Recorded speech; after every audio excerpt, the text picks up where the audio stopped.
Hey Vibers, it's Kai, and welcome to Season 3, Episode 10 of The Vibe. Let's try it again. I can't talk. Here we go. I'm keeping it in. Screw it. I'm keeping it in. We're not editing this. Here we go. We're real. Hi Vibers, it's Kai. Welcome to the Season 3, Episode 10 of The Vibe with Kai podcast. Today I am sitting with the actor and self-proclaimed CEO of Man Crushes himself, Mr. Chance J. Terry. Before we get things rolling with him, be sure to follow me on your favorite social media platforms. Follow me at The Vibe with Kai, or visit my official website at thevibewithkai.com, where I'm always posting things that'll help you do good, feel good, be good, and live a good life full of good vibes. My guest today is my friend, my colleague, my acquaintance, my future co-star. There we go. Netflix series co-star, Mr. Chance J. Terry, actor, TikTok influencer, an overall good guy. I've been lucky enough to call this man my legitimate friend. He is my man crush. Chance, my friend, how are you? What's up, Kai? I'm doing great. How are you, man? Are you sponsored by Starbucks today? Is that a Starbucks cup? So this isn't actually a Starbucks cup. Okay. You read really closely. This might be I like that. I thought that we had a little sponsorship here for a second. I was like, oh man. No, not yet. I've yet to snag a sponsorship. Okay. Well, we got to work on that. Of trying. I'll have my people call your people, and then we'll get this. We'll get this going. So let's start. I want to start at the beginning for you. When you were born. I'm kidding. So so obviously the last 2 years for many people in this world have been very interesting because the world, in a way, caught on fire, and it changed everything that we know and love about life. And things are just different now than what we were used to. How has the pandemic affected your life? How have you navigated through it? Wow, that's a big question. We're starting off big. We're right just off the going bat, right into it, huh? Not right like what's your favorite color, but it's like, how's the pandemic impacted you? Exactly, right into it. A lot. So it's caused several job changes. Actually, a complete career shift in a way. I am both pissed off at it and thankful for it at the same time because of the pandemic. Now I have an opportunity to pursue acting that I would not have gone after otherwise. I'd have been stuck in my career that I'd chosen, but I wasn't happy with. It got me on TikTok. Enabled me to meet my fiance on TikTok. So I'm very thankful for that. It's given me a new perspective on a lot of things, mostly that people will find stuff to fight about no matter what. That's probably, like, for as optimistic and hopeful as I am about the world, I think that's probably the thing that I've been disappointed in the most, is that we have found a way to just kind of fight about everything. Politicize a virus. Yeah, right. Yeah. Right. Like, whether we have to fight about whether that's bourbon or not in your cup. Right. Well, we do actually. Sorry, I misunderstood the question. We do have to fight about that. So what do you think? But like, legit, but what the beautiful side of all of it though is that we still find friendship. We've never met in person before, but you're my friend. Right. And even in your case, you said that you met your wife or your fiance on TikTok, and now that's a thing. You're like, I love this woman, and thank you to TikTok for making this happen. What did you do before you had the opportunity to pursue acting full time? I was in roofing. So I've been in the roofing industry, start off in residential, moved to commercial for about 7 years. Prior to that, I jumped around different jobs. I'd never chosen a career. But yeah, commercial roofing estimation was my career choice. And now you finally get the chance to, act, which is something you've always wanted to do. How did you get the acting bug? Were you a flower in a school show in middle school, and you're like, I can do this for my career? Well, I never really got to be in school plays. I was homeschooled, so that wasn't a thing for me.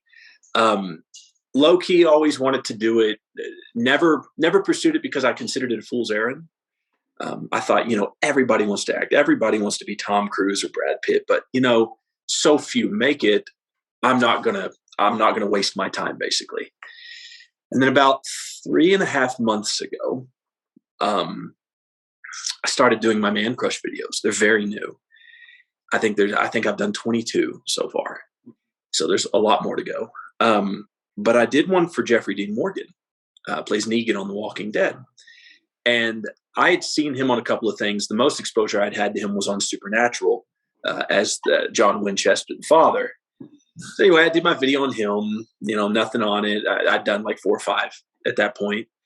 And then that video started blowing up. Absolutely went wild. It was the first one I had that like topped 10,000 views, and it was like just climbing and going crazy. And his wife reached out to me on TikTok, Hillary. And she's so like, cool. Oh my gosh. And she told me this story about how that video impacted their day, how he had just left, and it was really kind of a sad day, but that brought them lots of laughter and joy. And she thanked me. And I was just mind blown. I was like, you know what? I can't thank you enough for reaching out to me and letting me know that. Well, then he reaches out to me. He posts on his Twitter. He retweets that tweet and said, "Who is this guy?" Or something along the lines like, "Who is this guy? Who knows who this guy is?" And the people who followed me started responding like, "Oh, that's Chance. He does this thing." And so he reached out to me on Twitter through DMs, and we had a bit of a conversation. And he asked me, he's like, "Have you ever considered acting?" And I told him, I said, basically what I just told you. I'd always thought about it, but never pursued it. And he's like, "You should. Like, you really should." He's like, "Your on-screen presence is great. You should really pursue it." And I'm like, okay, this is coming from a guy who does it professionally. Right. And he's a legitimate, like working popular actor. Yeah. Like he's in the industry. He knows the people. He knows what's going on. He's like, "You should do it." I was like, "No."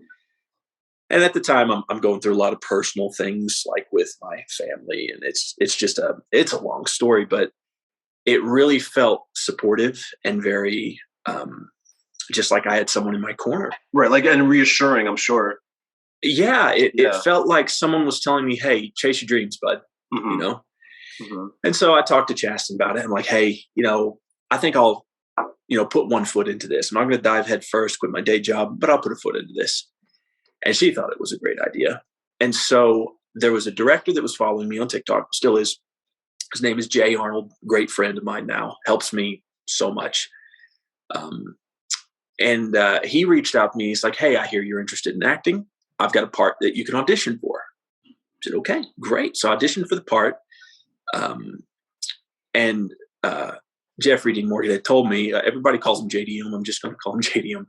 JDM told me. That's awesome. You're just on that basis with him now. You like, it's like, it would be like if I when people start talking about like Denzel Washington, if I were to like be his friend, I'd be like, "Oh, that's my boy D." Mr. my boy Zell over there. It's weird, right? Though to be on first name basis with people that you watch in your living room on TV. But he had told me, he's like, "When you do get a gig or when you get an audition, send me the tape first, and I will review it and give you some pointers." I was like, "Okay, I've got this Hollywood actor telling me, hey, send me your audition tape. I'll help you get the part, basically." And so I did my video like 20 or 30 times, and then sent him the product that I considered to be the finished product. And he emails me back, because we're on an email basis now.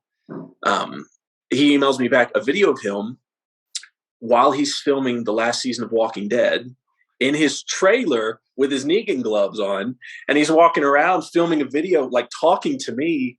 He's like, "Dude, it was great. It's fantastic. Like, you did great. Here's what I would do." He's like, "But dude, you need to do this." And I'm just sitting here watching this video of the guy that I'm watching on my TV.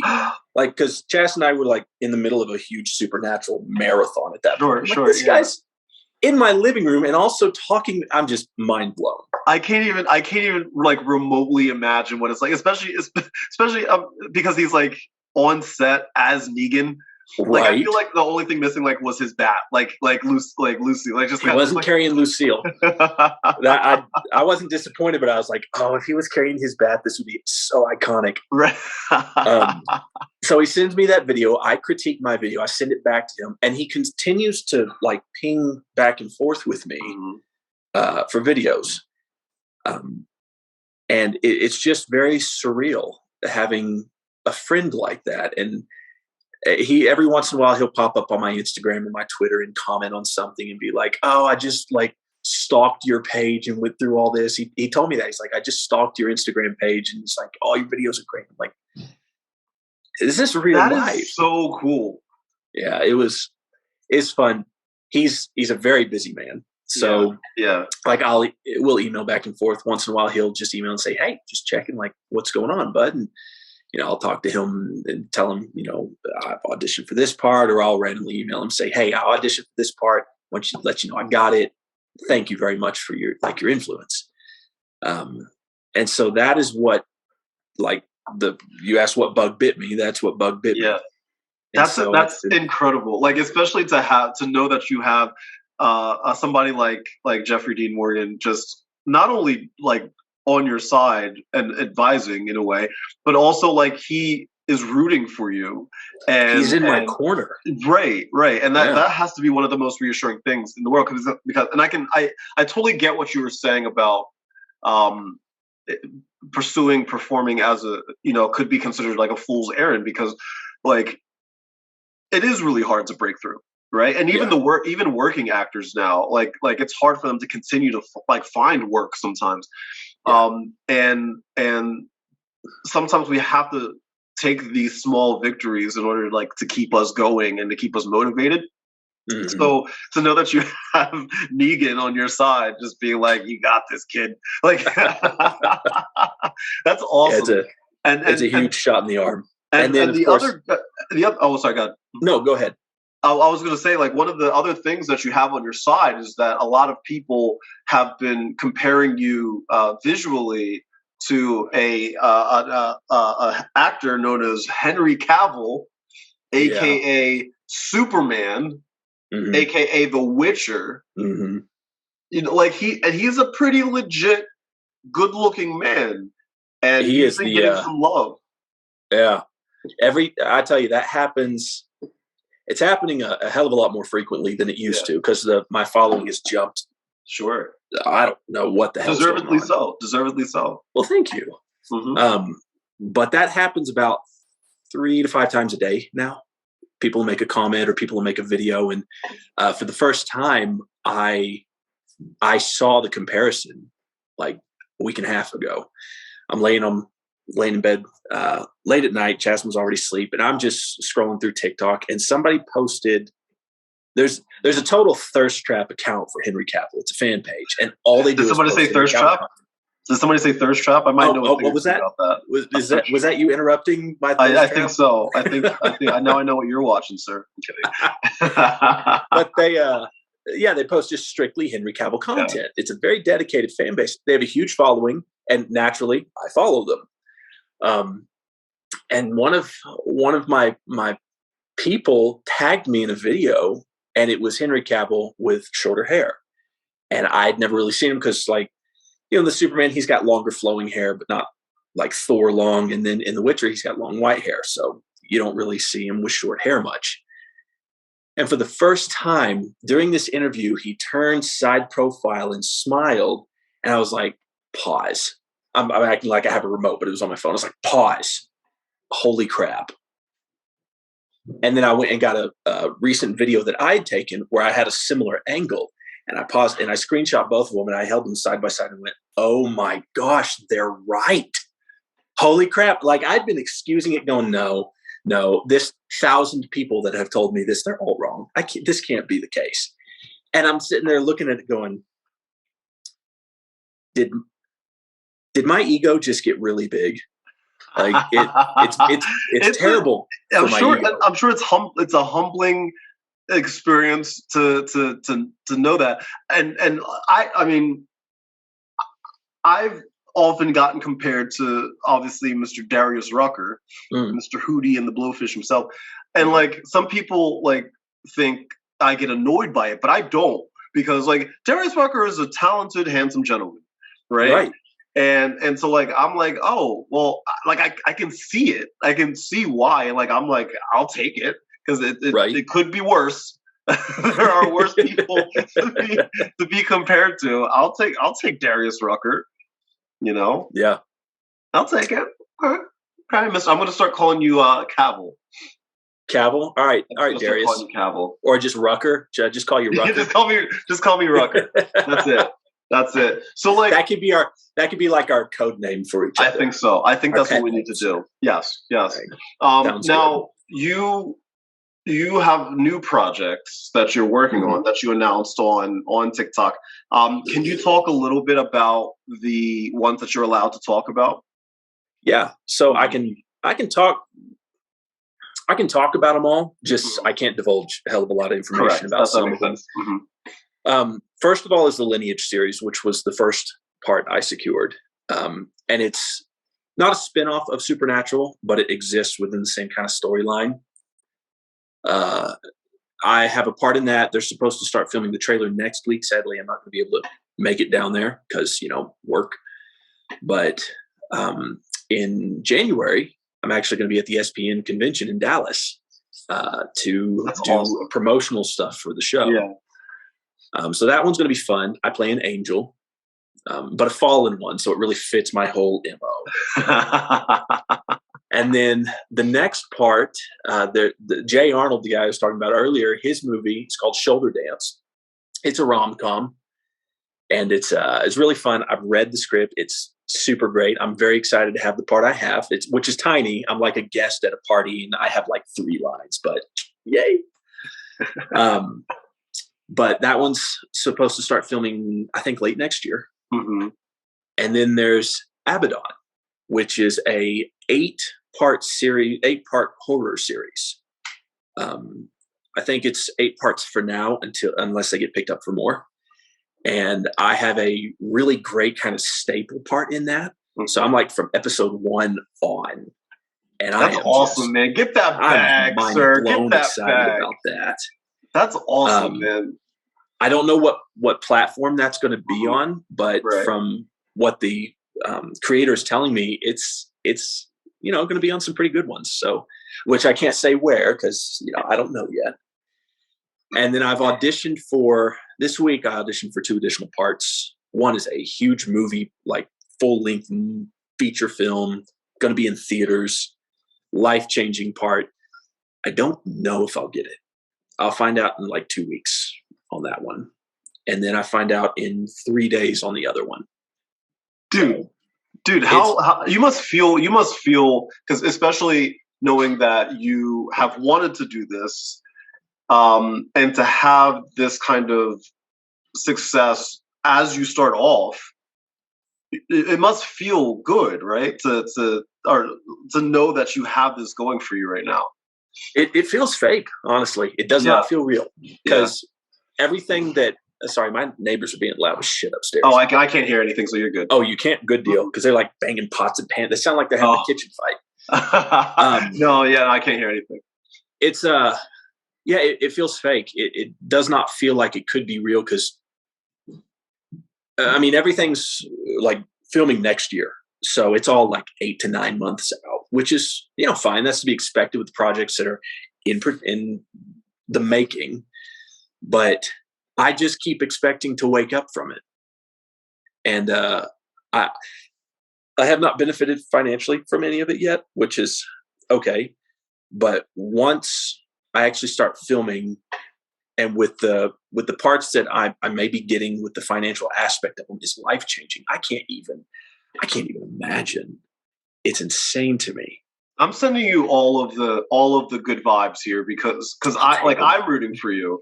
Like I am throwing them all your way, and I'll tell you why. And it has nothing to do with just your skill set, right?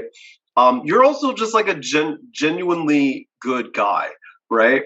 And the reason I know that is because, like, on TikTok, for those of you that are listening that have TikTok, you should go follow this man, Chance J Terry, at Chance J Terry on TikTok. What I love about your stuff is that you're I feel like you are a champion at educating ignorant men about what it's like to behave towards women, right? Because like I feel like some of the stuff kind of goes without saying, but it needs to Mm. be said because there are just some ignorant people that just don't get it. And like I obviously I can't speak for women. Like I'm a man. I can't speak for them, Really? but I know I would surprise. never, I wouldn't have assumed, What gave it honestly. away? Was it my Hootie and the Blowfish goatee? Well, it was the masculine voice in Adam's apple. You know, it just, Ah, that was the hint, but that I was the wasn't going to hint. assume. That was the hint. Now, women can have goatees, Guy. That's, That's true. You're absolutely right. You're absolutely right. Um, but like I love that you are a champion at speaking up and speaking out because I feel as though while it's not one of the things that you don't approach it as you don't say hey you don't have like a savior complex where it's like okay ladies I got your back I'll save the day like it's well, not like that it's like hey guys listen here's what this guy said here's why it's wrong and here's why you shouldn't do it. Do you feel that you have like a responsibility just as a guy to kind of speak up and say these things? well, for a while I didn't. Like for a while, I would just, let things go. They always bothered me, but it was like, I mean, what am I going to do? I'm one guy, and who the hell's going to listen to me? Once once my platform got to a certain point, it was actually Chasten who said, "Hey, look, you have a platform, you have a voice, you need to say something." And it was one of my friends on TikTok had a guy comment on her video something vile, something just trash, Yeah.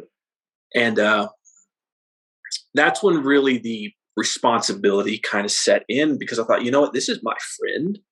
And if I sit idly by while someone says this to my friend, I'm enabling this type of behavior.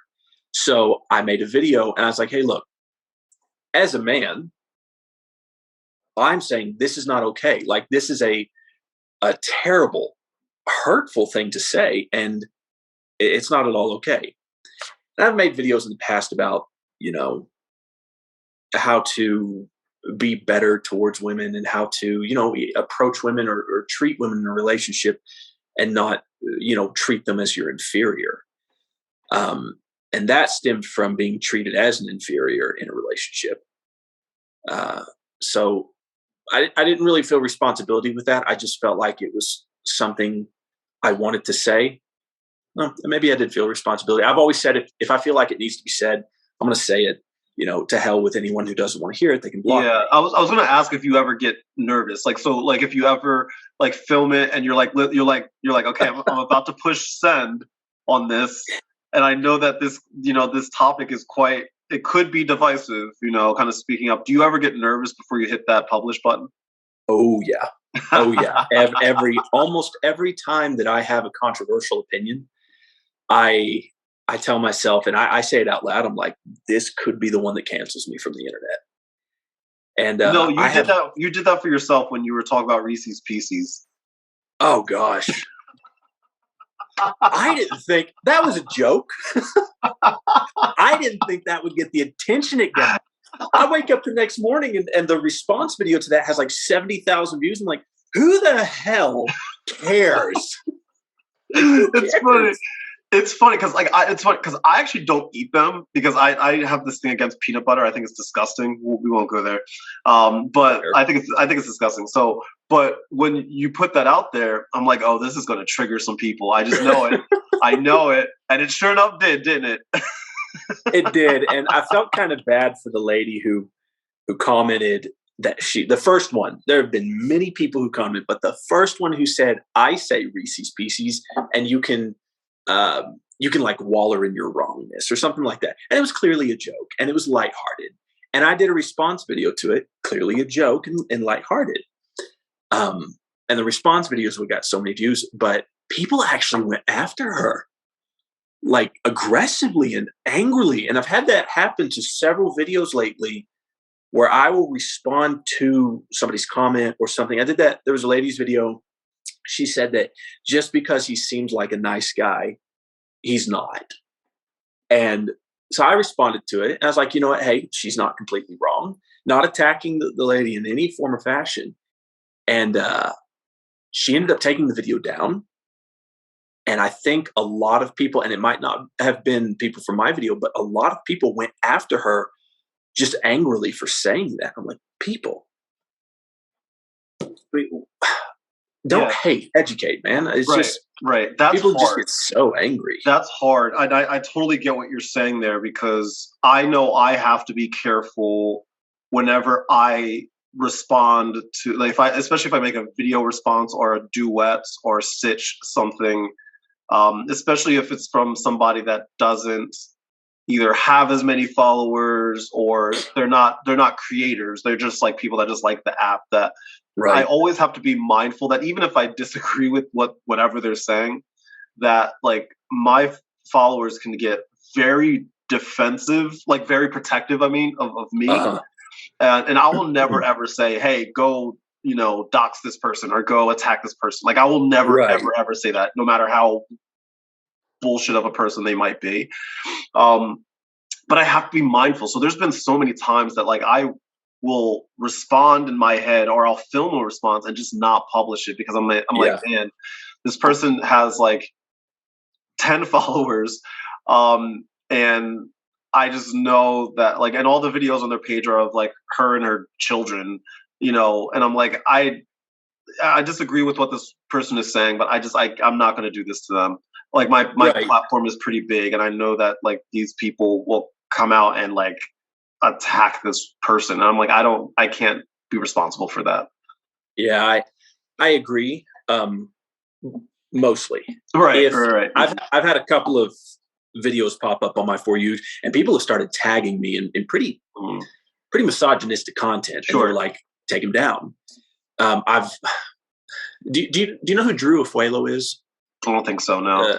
She's the girl with really long nails. She's got a very iconic laugh, and she just fries misogynists on TikTok. Okay. Like that's what she does. She's got a huge following. She has the most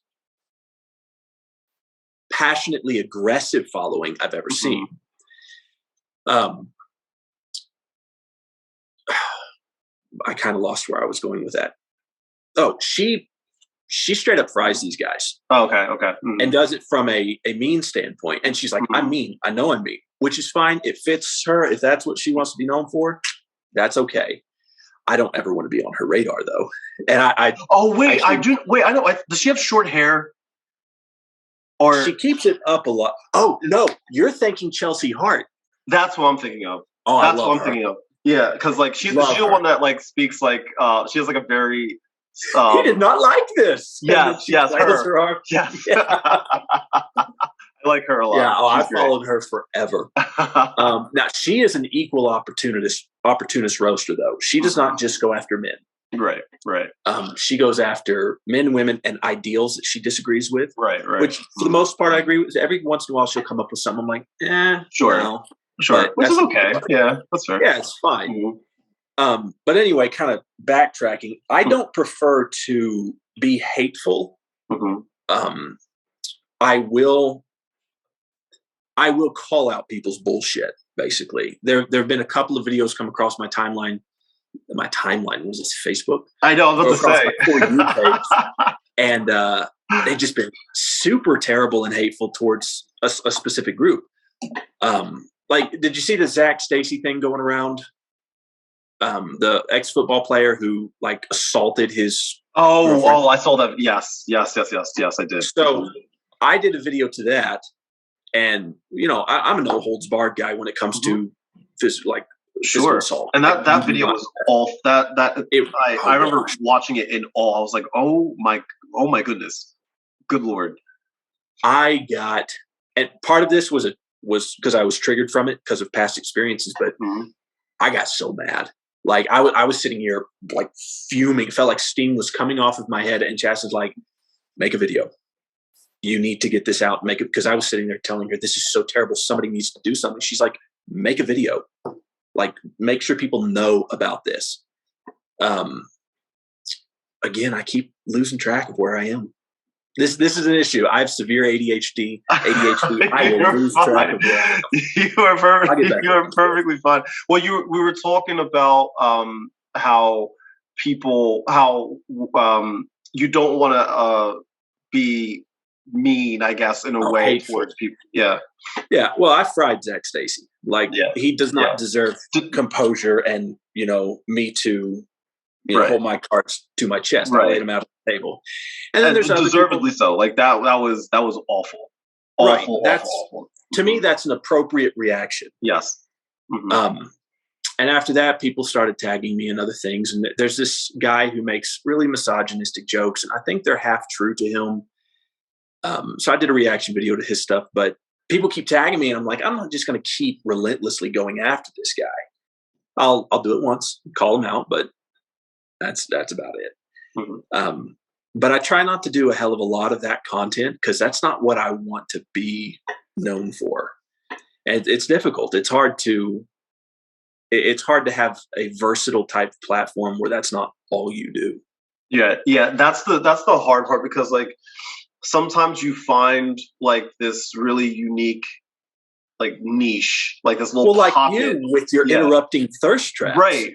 Everybody's doing it now. Right. At no point did I ever go into TikTok being like, I'm going to be that guy. Like I never thought that was because when I first came on, like I was making videos about just like, 5 ways that you should smile today, how to make somebody's day better. And then that turned into people won't dance with me. Like, my roommate won't dance with me, and like that became popular. And then that turned into Gilmore Girls, and then after Gilmore Girls started this thirst trap stuff started. So like I have like and all my introvert stuff. So like all of that has kind of just happened. But like the stuff that really pops off was the thirst trap stuff, and I'm like, do I want to be known as a thirst trap guy? I had to make that decision. I'm like, I can either lean into this. Or whether you want to or not, that's what you're known for now. Right. So I figured that I would lean into it, but still post other stuff that I want to post, right? And people will learn who I am and what I'm about because they follow me because of the thirst trap stuff. And like I get messages all the time like, oh, I came, I followed you because of the thirst trap stuff, but I'm an introvert too, and I love your stuff about being an introvert, or I love when you're dancing and people won't dance with you, like that kind of stuff. Came here for this but stayed for this type of comments. Yeah, I love exactly those. Like that. It shows people are actually watching the different content you put out. Yes, that's very similar to my man crush videos because I've gained a lot of followers because of that. Because I kind of try to go in series when I find a man crush to do, I look at other co-stars if he was in a show like The Supernatural. Everybody was like, Jared Padalecki. I'm like, who the hell is Jared Padalecki? Oh, Sam. Okay. It's funny that you know him from that because I know him from Gilmore Girls, which was the show that I just finished watching. Right. But once you do that one, everybody's like, well, Jensen Ackles. Right. And then, Jeffrey Dean Morgan and then, Chad Lindbergh and all the other guys in there. Like once you start that, they're all like, well, what about this guy? What about, and they just keep asking. Yep. Mm-hmm. Before they took down the question or the Q&A option on TikTok, I know it's back now, but it's very different. Before they took it down, I had 800 requests. All of them were man crush videos. Like there are so that I could do that forever and not run out. Right. But again, that's not what I want to be known for specifically. It's one of those, I'm going to lean into it. I'm going to do more of it, give the people what they want, but also do other things. If people ask me sometimes, what is your channel about? Like, what is your channel about? I'm like, it's really whatever the hell I want to do that day. Yeah. Like, there's no specific theme. I'm glad you said that because one of the things that, like, in general, like, if for people trying to build like their social media following, one of the things that like a lot of people will say is find your niche, right? Yeah. And like, I have to say to people, like, when they ask what's your niche, I'm like, my niche is me. I like that. It may sound weird to say that, but like, it's true. Like everything that you see, it's like, it's me and my thoughts on things and my just having fun and just opening up a door to my life that people don't normally have. And fortunately people find that interesting, and find it fun and want to follow me. So like I have to answer it that way because like it's true. Like my niche, my niche is me. but with that, I mean, in your experience, how often do you get to follow a creator that is just genuinely themselves, doesn't put on a face, like gives you the good and the bad? Because I'm sure you talk about, I haven't seen all your videos, but I'm sure you don't fake it when you're not having a good day. Correct. Like you're not going to give your followers the fake version of you. They get you.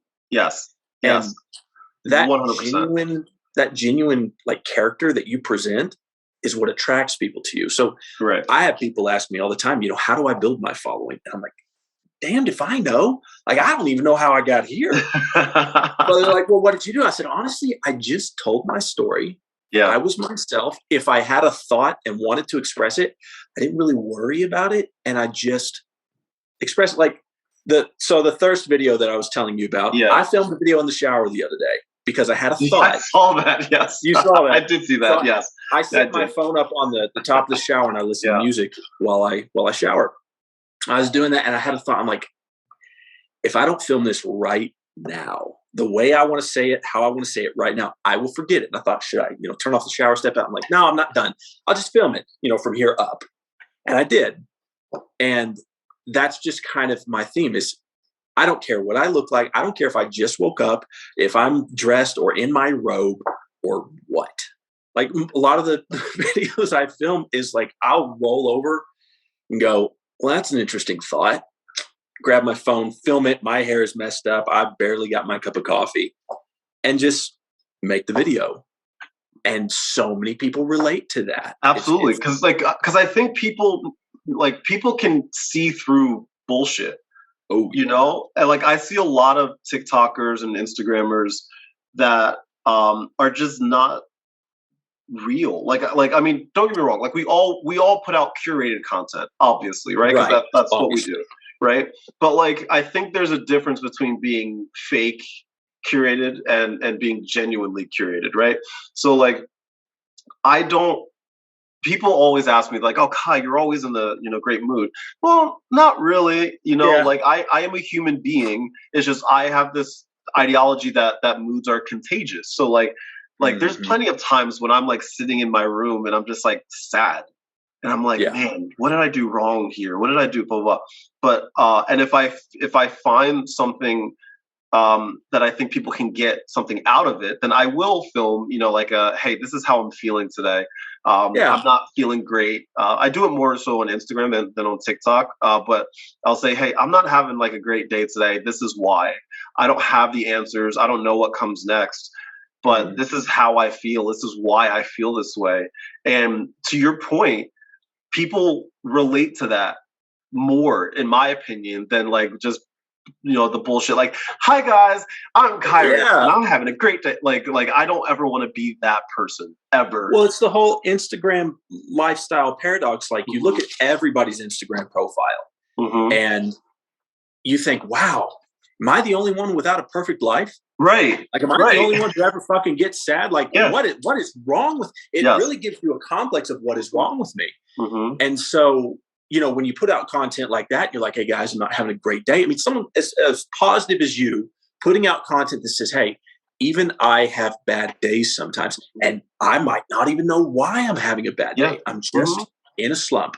People go, oh, so there's nothing wrong with me. I'm okay. Right. It helps way more than it would ever hurt to tell people I'm having a bad day. It's okay. Anybody else feeling this way? I didn't mean to rhyme 3 times just now, but you're a rapper now. You're a rapper now. Oh, I'm a rapper. Yeah, most people don't know that about me. What's your rap name? Henry Cavill? No, Papa Yui. Like when you go to an intersection and you turn a Yui, I'm Pop a Yui. I like that. When's the album dropping? Right after the acting career, goes down the toilet. Yeah. You like how I was like, oh, what is you were like, when it's on the right. No. That's my fallback. Yeah, like Ben Barnes. I love that. As soon as the acting career starts going down, I put out an album. And then you're going to go on Dancing with the Stars, and then everything will be great. That was great. A low blow, but I should be your agent. I should be your agent, and man, I can't get an agent to save my life. I can imagine how hard that is, getting like an agent. That's like, good Lord. I've had 2 like professional photographers reach out to me, and they're like, "Hey, do you have an agent?" No, I don't. Mm-hmm. Like, I would really like to help you get you one, and just like out of the goodness of their hearts, wanting to help me. Like, we see where you're going. We do need representation, and I completely agree. I need a manager and I need an agent. They're like, well, send me some stuff. Send me like a headshot and a demo reel and all this stuff, and we'll send it to my friend who's an agent who I know will take you. Done that like 3 times now, and they're always like, nah. And the friend is always, their response is always, why? Like, why? He has roles that he's auditioned for on his own that he already has. He's got a following. Why? Never a reason. I think it's always because my self-tapes like are always up against this wall, and it's at home, and I have no props or anything like that. I feel like they should like understand though. Like, it's like I don't know. One day. Well, when me, you, and Tina get our Netflix show, they'll be cursing the gods for not taking you in. Damn it. So I didn't mention in the video I made about that who the other 2 creators were. I did see your video. Yeah, it made me laugh. People are assuming that I'm looking for creators to work with, and they're tagging all these creators, and they're responding, going, "Ooh, pick me! I would love to be in it." I'm just sitting there like, guys, I'm already in a relationship with you. I'm not really looking for a 4th. They're like, "Yeah, DM me. This sounds great." Just going, that didn't go as planned. Where's Netflix? Like, I need Netflix to respond. It's funny because that whole thing, like, I was like half joking, and then I was like, the more I thought about it, I was like, what if they gave us a show? Yeah. What if they just like, make us a 3-minute pilot? Right. Like, could you imagine? Like, no, I couldn't. And when I put out that video, Tina was like, why would you put out that video? And she's going through a little bit of a time with her channel right now. It's, how your channel goes through slumps. Yes. She's in a slump right now, and it's getting to her a little bit. So we talk on the daily about things we can do. And I'm like, Tina, if I put out a video to Netflix and it gets thousands of views and Netflix never sees it, I lose nothing. Mm-hmm. But if I put out a video to Netflix and they see it and they respond, it could gain everything. And that's my whole thought process on, putting out content is, if I put it out and I say something that I want to say and it gets absolutely no views, I lost nothing. I lost 30 seconds. Absolutely nothing. Right. Exactly. And it was entertaining to me and I enjoyed it. But the reason my channel is what it is because that's what I do. Yes. I don't, not that I don't care about my following. I really do care about my following. Mm-hmm. It's an amazing tool that I get to use now. But if it all went away tomorrow, it would not ruin my life. It would not be like, oh, I have nothing. I would be like, well, let's do it again. Like, here we go. It's like Bar None when he gets banned. He's like, let's do it again. Yeah. Yeah. Like, it's funny you say that because like, that's legit how I used to be so bummed out whenever I would go into one of those slumps. But I just knew that like, if all I have to do is just keep putting out content, you'll find something that just clicks. And that's exactly what happened with the thirst trap videos that I started doing. Because like right before that, like because I was still in the Gilmore Girls phase, which was big for me, and it kind of like I found like my base. And so like the movies, the videos weren't doing bad, but like I wasn't growing. I just kind of get a few thousand views. Yeah, like it was like I got my normal base of followers that like would watch and comment. But I'm like, I really want to do what I can to like grow, but like I'm not gonna like beat myself over it. I'm just gonna just try new things and see what happens. Right. And so I did my first thirst trap interruption, and it like took off, and I was like, huh. What you watching? Yeah. I was like, huh. And so first time I saw you come across my screen, like I was like, what is this? Okay. And I thought maybe I could use this for a man crush. Right. And look at me trying to justify watching that. And I'm watching it, and here you go, like, what you watching? And I'm like, oh shit. Oh, that's funny. Like I was hooked. That's when I started following you. I was just entertained at that point. I remember the first time I saw you, the first time I laid eyes on you, was I was doing a show. I was doing a show called Wild Party, and we had just finished a performance. This was last month, and I got a notification. Well, I didn't. You had stitched one of my videos and to play what do you call it? Not tic tac toe. Rock paper scissors. Rock paper scissors. Yeah. So you had stitched that, but I get so many like notifications that like sometimes like you just miss. They like, get lost. Like they just 100% get lost. So I didn't see it, but people started tagging me in the comment section of that, and I saw a bunch of things. I'm like, what video is this? And I clicked on it, and I had just finished the show, and I clicked on it, and you had interrupted me, and then you started playing rock paper scissors. And I was like, wait, what is going on? What is going on? And I'm so mad because I don't know if I still have it. I actually filmed a duet to that, and I don't think I ever posted it. But I did film a thing, but I don't think I ever actually posted it, and I don't think I have it anymore.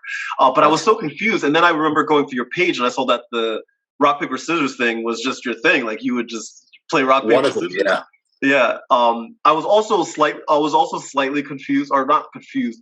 I guess I was confused because I thought it was a kink thing, because I believe the video that you had stitched was I don't think it was one of the Thirst Trap interruptions. I think I was talking about how I ended up on Kink Talk.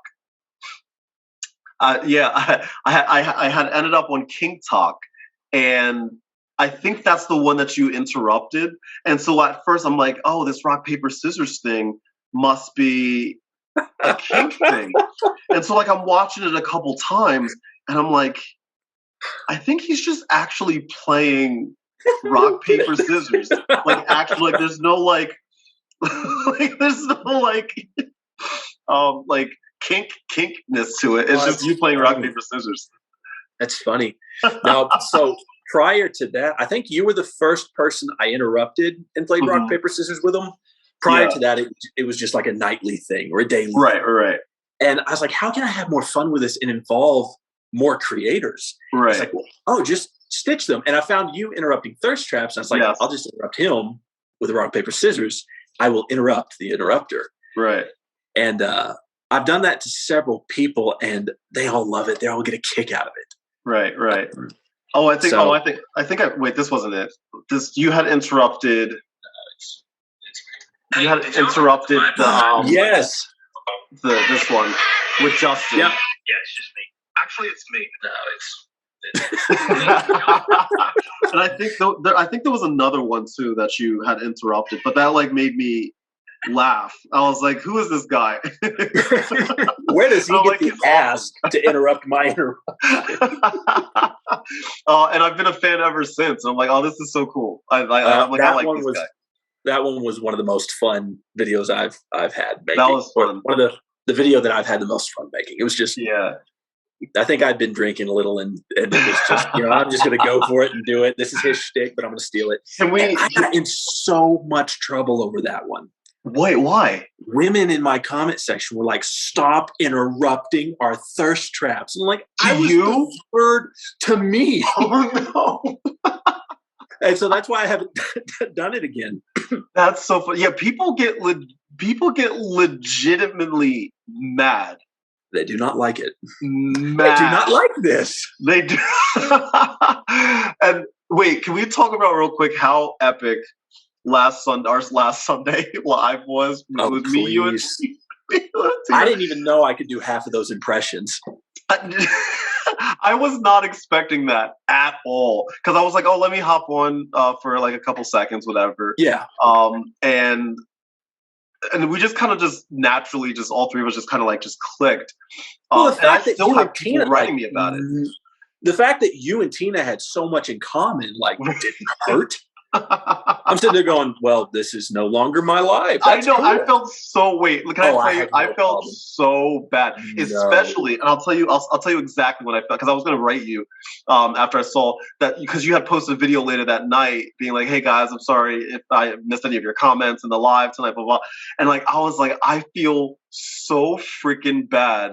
That like we kind of just like took over his live. No, and I'm like, not oh at my all. God. That was entertaining as could possibly be. And like I'm like he's trying to eat dinner and like like it did last a lot longer than I thought it would. It will last. We were on for a while. Yeah, like an hour and a half.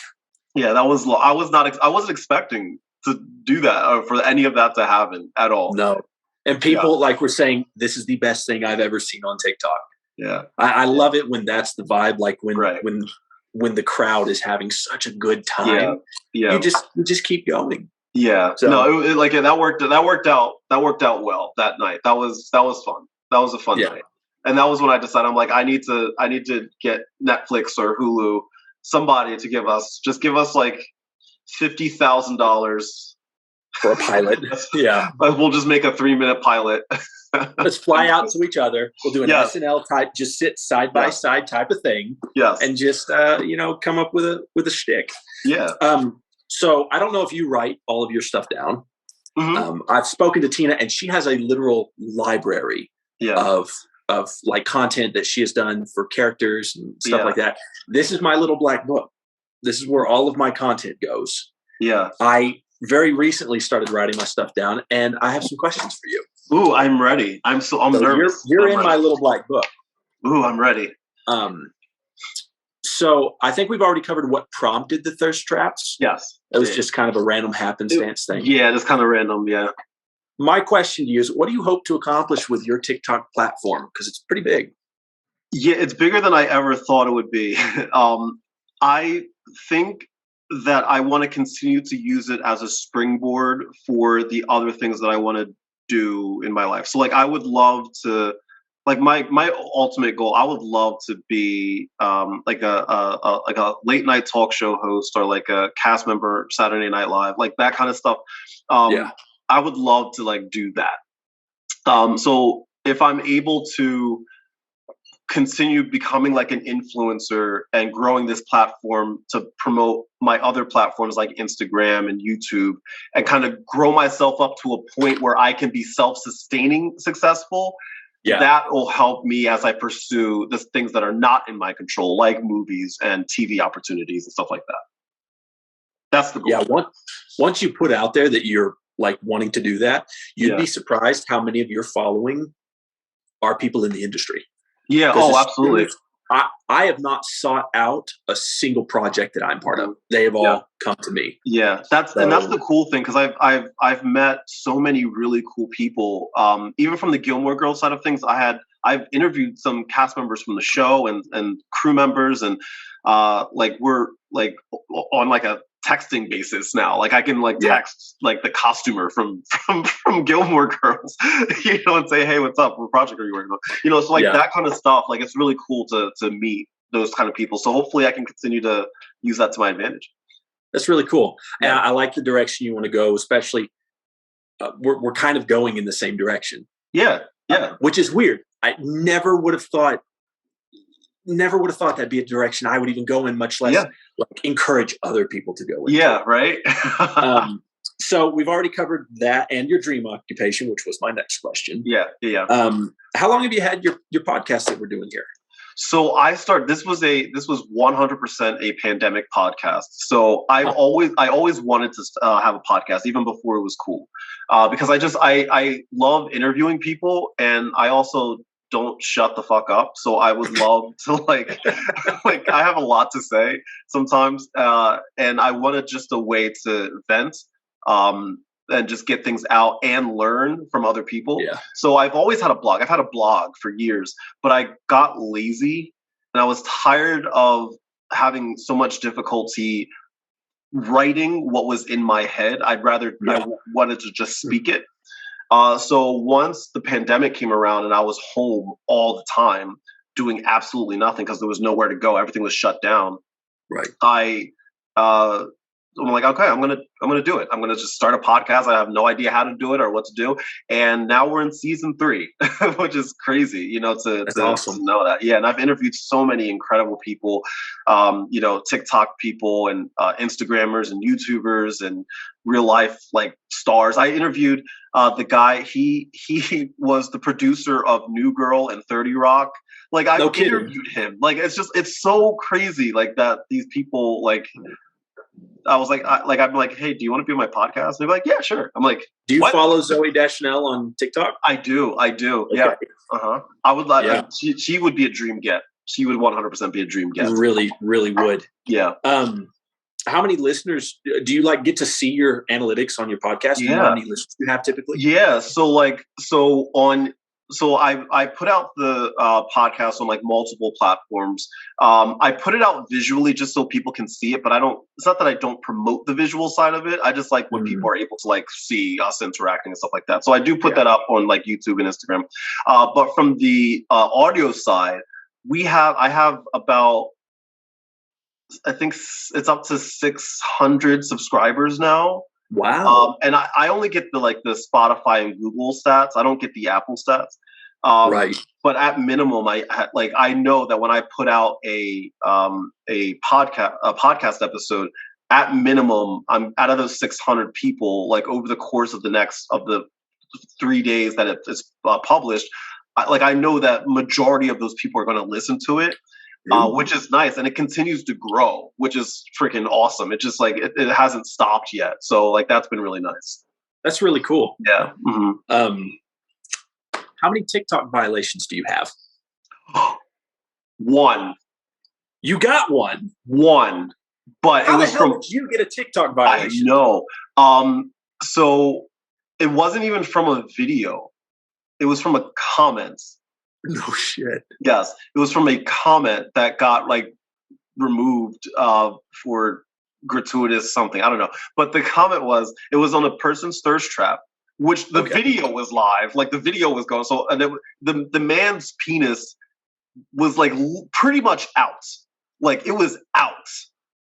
Okay. Right? Like just out and about. Like there was no denying that was penis. So I in the comments I wrote. Wow, that thing is thangin'. That thing is thangin', right? You got flagged for that? I got flagged for that. Yeah. Uh-huh. Gee whiz. I know. Meanwhile, the penis is on the screen. Right. Right. And so I had my live banned once. Wow. But I appealed it and it was back up and running. Like it was going to be like a 7-day ban, but I appealed it and it was back within like 24 hours. So, like, as far as your videos go, do you often get stuff taken down for violation and then appeal it? Knock on wood. More lately. I think I've had 4 videos taken down for guideline violations. Yeah, and it's not like specific, right? It's just Well, no, harassment and bullying is mostly what I get taken down. Oh, wow. And I'm sitting there thinking, I didn't attack anyone. Yeah. And then I appeal it, and they're back up within a few minutes. That happened this morning. Mm-hmm. I posted one about guys not telling women to smile more. It's an asshole thing to say, right? And why it's an asshole thing to say. Mm-hmm. And that at like 9,000 views, that video got taken down. Yeah. Okay, I think I'm getting more attention now, so they're focusing on me more, which is good and bad. Mm-hmm. And so I appealed it, and like 10 minutes later, it was back up. Right. It keeps going. But I was just curious if you ever get your stuff flagged. Yeah, I've never had a video taken down. But I've had sounds removed, but it wasn't because it wasn't like it's like not my sound. Like I would use a sound and that sound itself would be removed. So like my video would have no sound to it. It would just be like me mouthing what the sound actually was. But yeah. Better when you're dancing along. But I kept it up. I keep them up though. Actually, it actually happened recently because I made one, like the one where people are like, what do you want to tell Joe Byron right now? What's up, baby? Take me out to dinner. What's up, baby? Take me to dinner. Yeah. Right. I made one. I made a video of that. But that particular version of the sound, like, because obviously the sound is everywhere, but that particular version of the sound got taken down. So any video associated with it has no sound. So like, but I kept my video up because people were commenting, being like, "I wonder what he's saying," and I know what it says, but people are like, "You know the sound's down, right? So what is he saying? What's the sound say?" Like, and you just respond, quotation mark, empty spaces, quotation mark. That's what I should do. But every now and then I just go back and I'm just like, let's see if people are still. I don't know why it's still even getting shown, but it's getting shown. Well, they say don't. They say don't delete your videos. Like that's a big thing. Do not delete them. So if I do end up, I've had a few that I've decided against using. And I'll just privatize them. Like I'll keep them up, but privatize them. Right. Yeah, don't ever delete your videos. I deleted one video, and that video's sound was saved before I deleted it, and it became the biggest. Like if I would have kept it, it probably would have been my biggest video ever. So the video, I made a video one night, and the sound was, I don't want to. I forgot what it was. It's like, I don't want to be in a relationship right now. I just want somebody that will love me, care for me, blah, blah, blah, blah. Like, just like, and then just go on to describe everything that a relationship involves, right? So like, I was clearly being sarcastic, right? Right. So I posted the video. I went to go take a shower. 10 minutes later, I come back to see how the video is doing. 10 minutes later, it was already up to 250,000 views. Holy crap. In 10 minutes. And I was like, whoa, this is crazy. So I look at the comments and people were like tearing me apart because it's like some people didn't understand that it was sarcasm. Like I was just like, describing a relation, like it was a joke. And this was early on in like this was one of my first viral videos. So I freaked out and I'm like, I don't want people to get mad at me. So I deleted the video. The problem is that the video was duetted and stitched and stuff so many times that people were able to save the sound. So the internet is forever. It is forever. So like I think right now the sound has like, I don't know, like 10,000, 15,000 videos to it. Holy crap. People using the sound. And like my name's like my name's nowhere to be found in it because the originals hear it because they know my voice because I have a pretty distinct voice, I think, and so like they'll hear it and they'll like tag me. They're like, "Kai, is this you?" I'm like, "Yes, that's my voice. That's me." Wow. It's crazy. I had a very similar thing happen about 2 months ago where I made a video about Chasten loves like true crime and like serial killer documentaries and stuff like that, and I made a video about that. Like the whole theme of the video is women are very dangerous because they know how to kill you and dispose of a body. Like it was straight up comedy. And I was like, I'm genuinely scared of women. Like they know how to do this. Don't piss off a woman. Yeah. And I thought there's no way in the world anyone can get mad at this. My guy, I got ripped to pieces. Within a couple of hours, it had like 600,000 views. Yeah.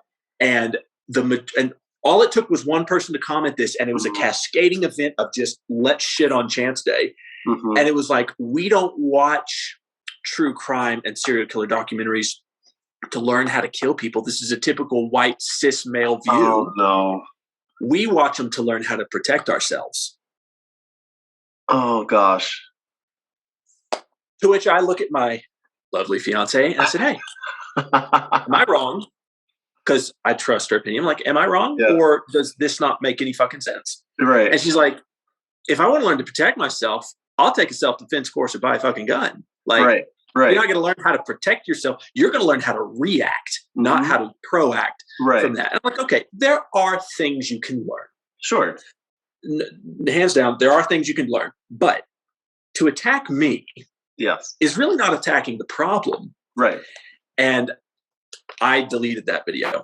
Yeah. And I feel like it's one of those things you got to pick your battles. Like sometimes it's like, really is it worth it? I wasn't going to go after a army of women telling me this is why we watch what we watch and go, like I wasn't going to do that. You would lose. You would lose. Yeah, I would lose. Even if I was right. Yes. I would lose. So that was, you do have to pick your battles very carefully. It's a crazy world we live in. Oh, yes, really it is. Yes, it is. I got one more question on that for you. I'm ready. Do you ever get invited to like TikTok events? Yeah, so I'm actually part. Bitch, everybody gets invited. Well, here's the thing. I'm kind of at an advantage, and I'll tell you why.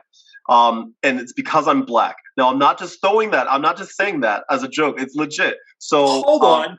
Yeah, I'm sorry, but I have to ask you this. Did you just say that you have black privilege? Yes. Yes. Remember, I didn't say it. You did. I know, and I'll tell you exactly why. So, last summer, this was right after like all of the like the protests and things like that, right? Yeah. So like emotions were heightened, to say the least, right? So because not this past summer, like the summer before, like the election year. So like things were heightened, blah blah blah. So TikTok, people were starting to blame TikTok for suppressing the views of black creators, right? I saw that. Yes. So like that was a big thing. So towards the end of the year, they said, okay, I guess they had to have seen something. Like there was a lot of complaints from black creators. So they created a group called Black TikTok, right? Right. So at the beginning of this year, I got invited to join Black TikTok, right?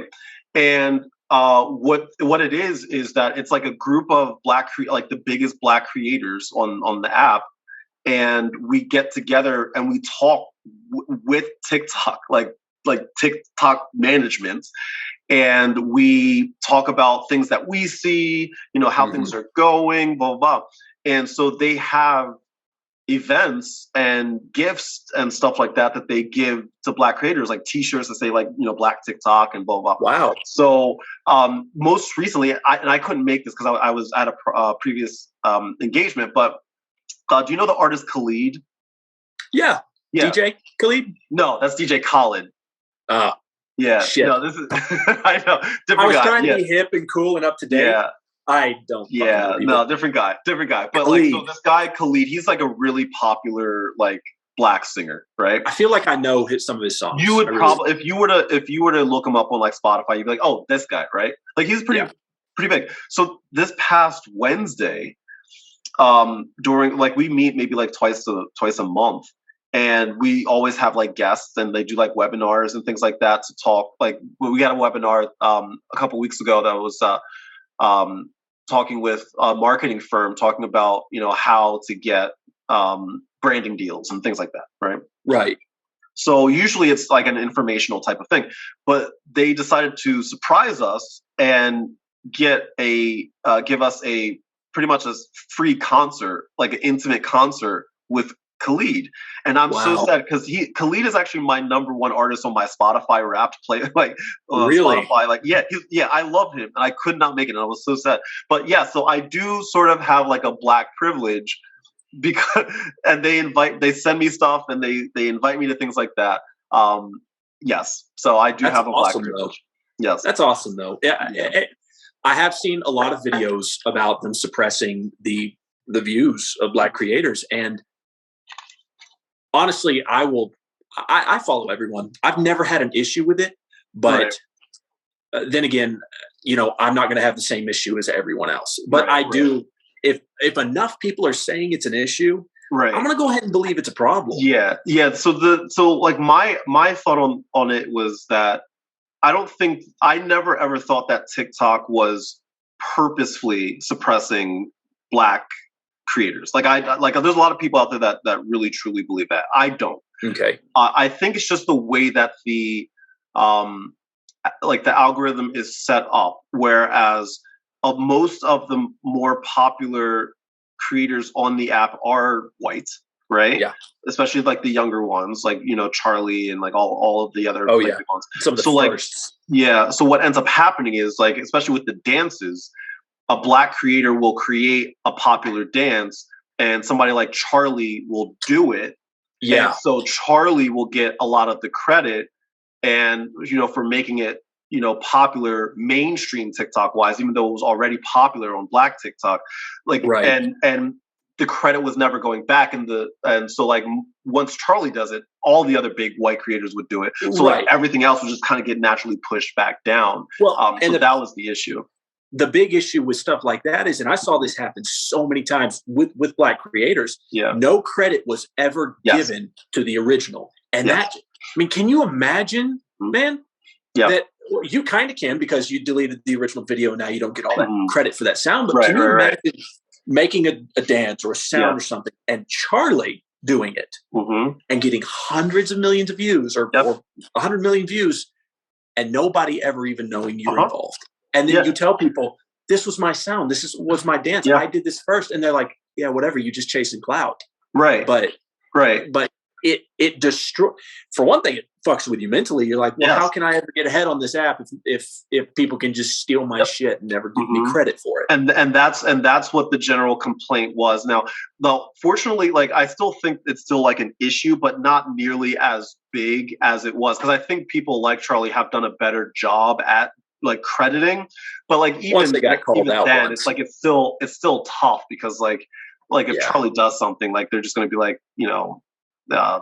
Charlie's now, Charlie, or what's the other one? Not Charlie. What's her friend? I don't know her name. Dixie. Is it Dixie? Yeah, is that her sister? Yeah, her. And there's another one too. Bella Porch.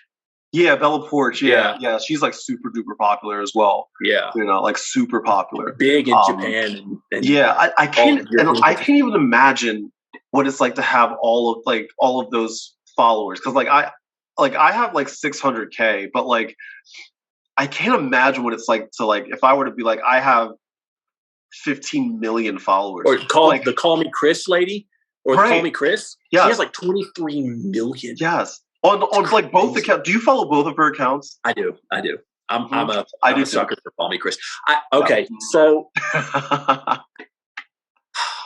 I made a video about her a while back, and it's still up somewhere in my videos of like 800 videos. Yeah. And I thought her username was Cal Mecris. I separated them into two different words. I'm like, Cal Mecris. And somebody commented, you mean Call Me Chris? Like, well, that's what I would have meant. I wasn't an idiot.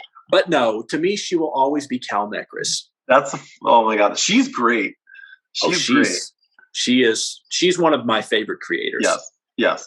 Her like life with all her characters and everything, because she just had such original content and brought it to life. Yes. I love creators like that. The creators that use just all sounds, I do follow a few of them, but you'll notice with my videos, like I don't hop on many trends. I don't do much. I'm fixing to do the ring light challenge because Tina's been on my ass to do it, and she's like, "You got to do it." I did my version of it, so you got to do it too. You did? Yeah, but I was kind of making fun of it though. But yeah. Okay, I'll have to go to it. Oh yeah, I'm going to do it. I'm not doing like the whole shirtless over the shoulder thing. Yeah. I'll have to like be in a fetal position, curled up in a corner, like once the light goes on or something, or just no. I know exactly what I'm going to do. I'm going to like have it pop up and me watching a Ryan Reynolds movie on TV. Make it, dude, make it happen. Make it happen. Yeah, I didn't take my shirt off either, but I kind of messed with people and they're mad. Again, as always. That's funny. That's super funny. Yeah, but I love, like, your content's very original. It's something that no one else is doing. And then people have started to steal your shtick. And do you ever get mad about that? Because some big creators have stolen your shtick. Like Scott D. Henry, Justin Nunley have both not even credited you towards it, and they have taken your shit and claimed it as their fucking own. So let me preface this by saying that I respect both of those men.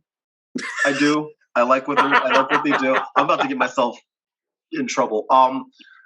So I've talked to Justin multiple times, right? All like on and offline.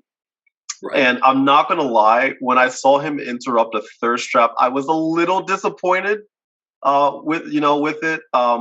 Because like it's not like he didn't know who I was. Right. And it's not like, he didn't realize that I did that. That was my shtick. Right. But I was disappointed, but I couldn't get mad because like I feel like if I were to say anything, people would say, well, technically he was the first to just start interrupting in general. You know, Well, he wasn't, but he has gained the most popularity. He's gained a lot of popularity from it. And so, but this is what I hang my hat on, above some of, above him in a way. And Justin, if you're listening to this, no disrespect, I respect you.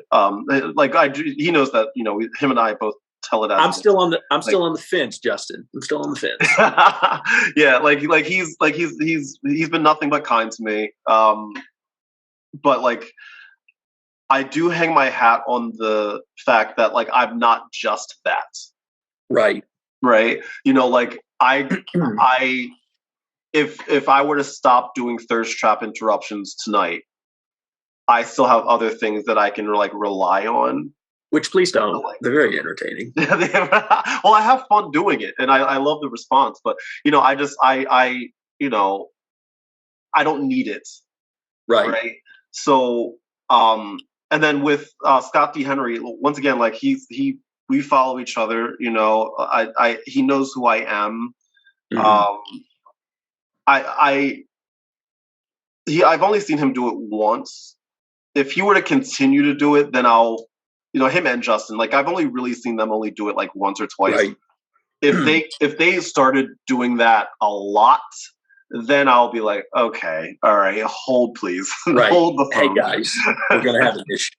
Yeah, and I would I wouldn't call him out publicly. I would message him, and be like, hey, what's the deal? Like, why are you doing this? Is this purposeful? So it sounds like you love it, and like his followers that don't know me, they love it. Right. So. Well, I do believe though, give credit where credit is due. Sure. Mm-hmm. Now, it sounds like you and Justin are kind of tight. So it sounds like y'all have talked a bit and each other. Yeah, I mean, I wouldn't say tight, but we're on good terms. We're cool. Like I've hopped on his live, he's hopped onto mine. And he's been nothing but kind to me. And I've invited him on my podcast. We just have to figure out the time to do it. Right. So like yeah, I mean, I would say we're on good terms. Like we're pretty chill.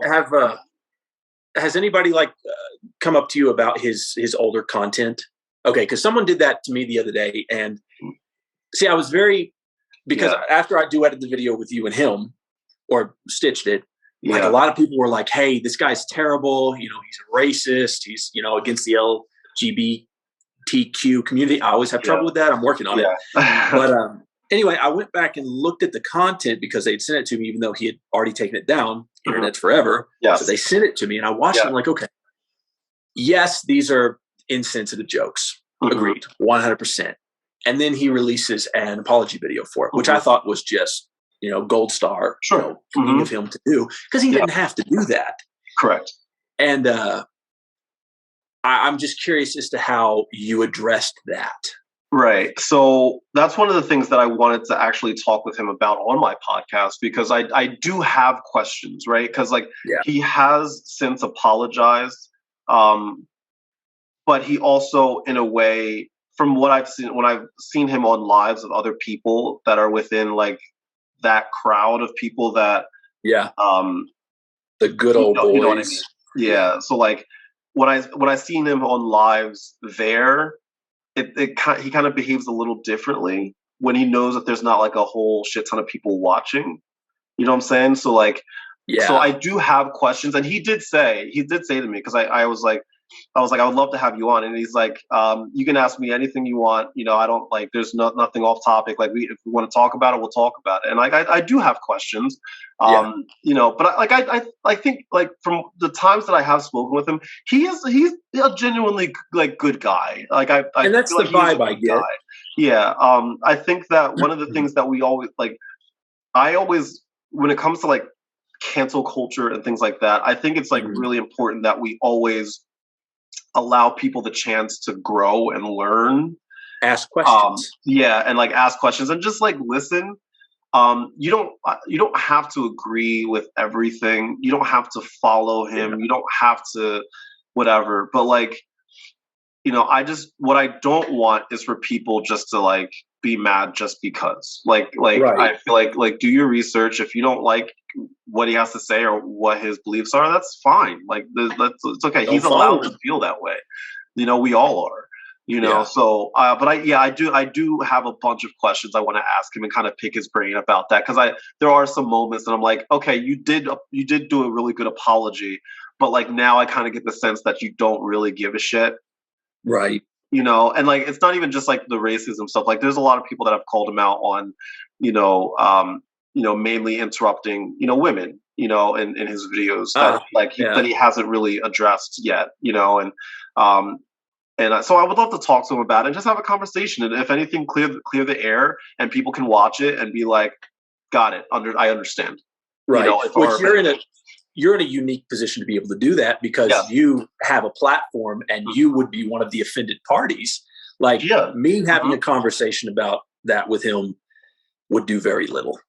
Right. Yeah. And I would love, and when I first hopped on a live with him, like we did acknowledge that, he did say, I like how much he's wanted to talk to a Black creator, about this, so like, that's why, like when he said that, I was like, okay, I think he understands why people get upset. So let's talk about it. And like, that's when I was like, okay, all right, he understands. So let's have a convo, which is good. And that's why I respect him as a creator. He's doing his thing. I can't knock popularity. He's popular for a reason, and he's doing his thing, man. Like, he's charismatic as could be. Yeah. Like he's found a good niche, and with his little facts and like, hey, did you know? It's a great tagline. Yeah. He found his pocket. He found his pocket. He's just like we all find our pockets. We live in it for a bit, and then when it's time to move on, we move on. I can't say that I have absolutely no jealousy towards him for the amount that he has grown in such a short time. In a very short time. Yeah, in a very short time. Mm-hmm. Like, I've been seriously working on my following for like a year and a half, and here comes Justin Nunley. Yeah, 2 months, 3 million followers. Oh, just like shut up. And like, here's the thing. Like, I am jealous, right? But I kind of try to view it as like a motivation, right? Like a challenge. Yeah, like a challenge, and like a challenge not only in the fact that like he did it, so fast. Like there's times I'm like, I think I can do something along the same lines and do it better, and grow on like my side of TikTok without interrupting his side of TikTok, and kind of grow there. And then on top of that, I think it's good to have like a healthy challenge of other creators out there that you respect, that you see them doing some really good shit, and I'm like, oh, that's a good idea. Like, even with your stuff, I'll be like, oh, that was pretty chill. And a lot of people are connecting with what Chance is saying right here. That's pretty good. Okay, I got to step on my game. Like I take it as a personal challenge, and I use that as motivation to want to grow. And you might get some ideas from, like, if I make a video and you're like, hey, I want to talk about that too. There's nothing fucking wrong with that. Like, so many people can do what I'm doing in a different way. Yeah. The fun thing about my man crush videos is anybody can be man crushing. And I noticed, and I don't know if this was the algorithm or if this was people noticing and wanting to hop on the train. But after I started doing these, like really dug into them and started putting work into them, I noticed more guys doing it. And some people said, hey, are you mad about that? No. Right. The entire culture I'm trying to change is the idea that a man cannot compliment another man because it's not masculine. Right. Like, if I get other people doing it, I don't care how many views they get. I don't care if they cancel me out of what I'm doing and I have to go on to something else. If they are hopping on this train and they actually put it out to all their followers like, hey, that's a good looking man. These are the great attributes, and not tearing people down. Yes. Mission accomplished. Yeah, that's just like, that's what what's the Tesla guy? What's his name? Elon Musk. Elon Musk. So when he created the Tesla car, he put all of like how to build it and he put that in public domain.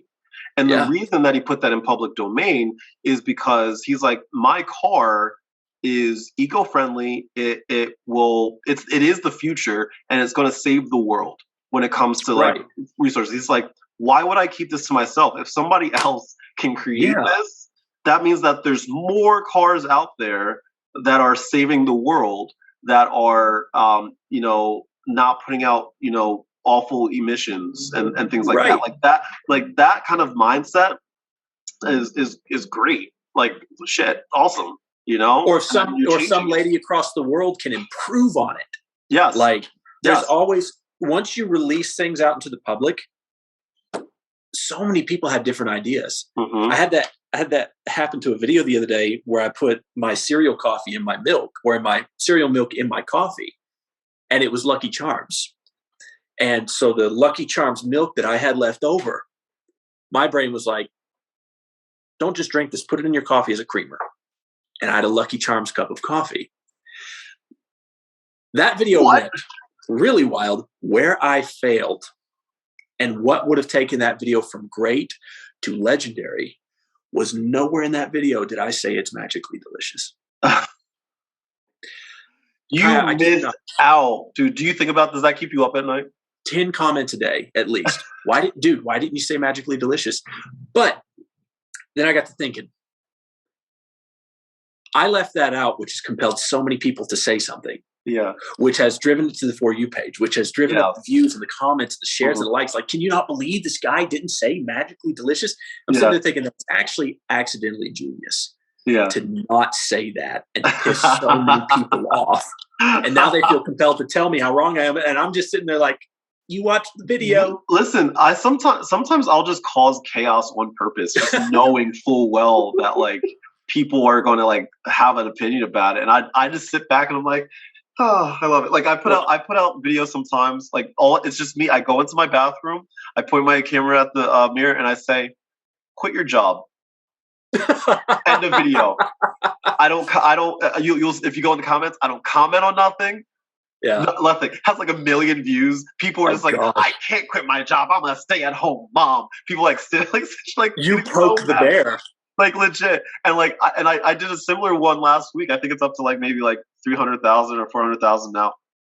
I just walked up. I just did the same thing. Walked up. I put the camera to the mirror and I was like, call out of work tomorrow. End the video. That. Boom. And you know what that made me want like, to do? I can't. It made me want to call out to work tomorrow. I'm like, nah, I called out yesterday. I can't call out tomorrow. Yeah. I love that. Because I was like, I'm just gonna put this up. If it takes off, great. If it doesn't, like you said, I've lost absolutely nothing. If this took literally 30 seconds to make. Yeah. And so like I put it up knowing full well it was gonna cause chaos. And I was like, this is beautiful as I pet my evil cat. So I've got I can tell you this because by the time this podcast comes out, I think I'll already started it. I've got a new series I'm going to start. I've got a new series I've started, and I've got another one I'm doing. I'm slowly transitioning into the thirst trap side of TikTok. Make it happen. But not in the traditional way. Okay. So are you familiar with Reddit? Yeah. Mm-hmm. Like, the Reddit string shower thoughts? Is that what, like, just things that you don't normally think about? Just like random thoughts, that you think about in the shower. There's a whole string, and there's hundreds of thousands of them. I have yet to see anybody actually act those out in the shower and like have the thought and provoke a conversation like in the shower. Do it. So I'm going to start that. Or I actually started that. Do it. But that's what I'm going to do, and that's going to be like my style of thirst trap. And then Tina and I were talking about this, and I think we're both going to do it. People have asked me to read like a lot. Like people are like, you really should, read books and stuff like that. Yeah. And I'm like, okay, great. So I've started reading like The Witcher, and then I've done some poetry. Yeah. It is amazing to me how many people like read smut, like read erotic stories, like read something erotic. And I'm like, okay, I know what they're going to do with it. I'm okay with that. So I'm going to start reading. Funny. Like I'm going to like look up erotic stories. Yes. And read off of the internet. And I've got so many erotic authors that follow me that I know will just give me content. Dude, that is my new book. Fucking genius. And so I'm going to be like, okay, like just that is, have a candle lit, dude, sitting in a dark corner genius. And just reading erotic stories. I'm actually so mad right now because like here's the thing, like what you're seeing right now is what I would have done like once you like filmed it and it comes across my FYP and I'll be like, why didn't I think of that? That's fucking genius. It's just it's one of those things. And I actually had this idea talking to Tina because she was like I said, her channel's in a slump. She doesn't know what to do, and she's got a bunch of characters she does. She's got Stuart's mom that she got, oh yeah, don't you know? I said, Tina, just read erotic stories in that voice. Like that would take off the heartbeat. I told her just do that, and she won't fucking do it, and I don't know why. And I told her if you do that, you're going to be For You page just instantly. Yes. And I'm going to actually talk to her again about that today. Like if we start this at the same time, we can piggyback off of each other's stuff and just collaborate. Awesome. She needs to do it. It's funny because I was actually thinking, I think I was just going to like write a sketch for the three of us to like do. That we could all just like film like on our own and then not like edit it and put it together and stuff like that. And like, and just kind of start doing like these 3 people like sketches. And I don't know why, this is the thought that's in my head that like I don't know that none of this is fleshed out yet, but like we're talking, you know how people like get like the plastic cups and like connect a string to it like and like have conversations. Yeah. So like I was like, that's the concept. I don't know anything past that yet, but I'm like, okay, that's how we connect with each other. What can I do? So I was going to write some the stuff. string with the plastic cup. Yeah. Yes. Yeah. That is brilliant. Yeah. Leading into that off of what Tina and I are going to do as well, the voices and the actors that we're trying to emulate. Yeah. The entire script can be us reading. That would be, dude. Like you don't even have to write that shit. It's written. I know, it's right there. It's right there. And of course, we're going to crack up and it's going to be funny and we're going to break characters so much. But how many people will just laugh their ass off listening to Denzel Washington, Amy Poehler, and Jason Bateman going, "God damn it! you know, it was so hot." Like. I think we have the possibility of greatness with us 3. I really I truly do believe that. I honestly, like I was saying to my friend the other day, I was half joking, but like in my head I'm like, I think we could actually probably pull something off if we like actually like tried and like tested some things out and like did some like sketches together, you know, and just like film some things and, you know, just see where it went from there. Have you seen Tina's Suburban Update videos? No, I just got caught up on her Target Lady stuff because like that was the one that people, you know, that I saw first after we had talked that night. Her Suburban Update is kind of like news for the neighborhood, and it's really good. It's really great. I really think we should do it like an SNL type of style video where we can even be side by side on screens. We don't even have to be in the same room, but she should lead us into the skit with Suburban Update. Suburban Update. 3 precarious characters from the neighborhood have all bought the same erotic fiction book and they are starting their own cult. And then we like cut to us and then reading like, guys, see what happens on page 13? Amy, you want to read that for us? And she just goes into her. Dude, the possibilities. Nobody's doing this. The possibilities are endless, dude. It's infinite content. Yes. Infinite. Yeah. If you put out one of those a week, people would tune in. And then if you go live and you're like, live Suburban Update. Right. Live from Saturday night, live. Like next thing you know, we're going on tour. You know, next thing you know, we're going on tour, you know? Oh, yeah. And all we're doing is sitting there reading and cracking up from books. Like, oh gosh, I could get some erotic like authors to sponsor us with books. That would be, oh my God, how funny would this be? That's really funny. This would be my new favorite thing. Oh, we got to get Tina in on this. Are we doing a live later with her? I think so. So like well, I forgot. We're still recording a podcast.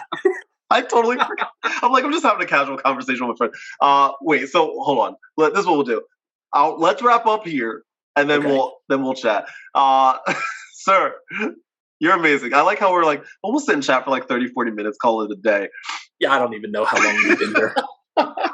I have to pee like a racehorse, and I've been sitting here going, I can't leave. That's so funny. Oh my gosh. Well, my friends, that was Chance J. Terry.